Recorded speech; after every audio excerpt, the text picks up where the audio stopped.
Hello my dear students, welcome back to my channel. इस video में हम electromagnetic induction chapter से PYQ series के 2 मार्क क्वेश्चन डिटेल में डिस्कशन करेंगे। अगर मेरी वीडियो अच्छी लग रही है तो लाइक कर लो, दोस्तों के साथ शेयर कर लो, चैनल को सब्सक्राइब कर लो and get updated with bell icon. Number 1, state Faraday's second law and Lenz's law for electromagnetic induction. According to Faraday's second law, the induced EMF is directly proportional to the negative of the rate of change of flux linked with the coil. तो induced EMF को हम E लिखते हैं और E is directly proportional to the negative change of the flux linked with the coil. तो E proportional to minus d phi by dt, where phi b is the flux linked with the coil or E is the induced EMF. Now Lenz's law. According to Lenz's law, so it states that the direction of induced EMF is such that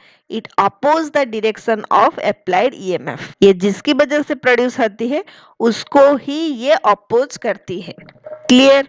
next, state the loss of electromagnetic induction. पहले है फाराडे first law. कोई भी coil में जितनी देर तक current flow होती है उतनी देर तक फ्लक्स चेंज होती है और जितनी देर तक फ्लक्स चेंज होती है उतनी देर तक ईएमएफ प्रोड्यूस होती है।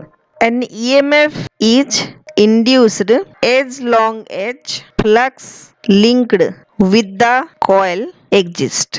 Now Faraday's second law.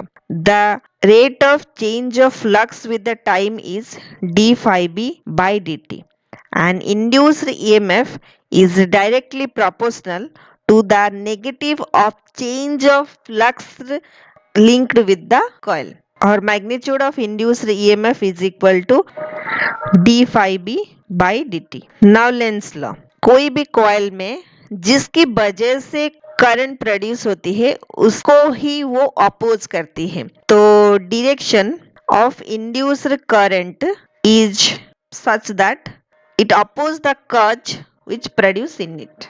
Next, state Faraday law of electromagnetic induction. अभी फाराडेस का first law and second law हमने प्रीवियस में ही डिस्कशन किया। Don't forget to like, comment and share. Thanks for watching. मिलते हैं अगले वीडियो में, तब तक के लिए bye bye and take care.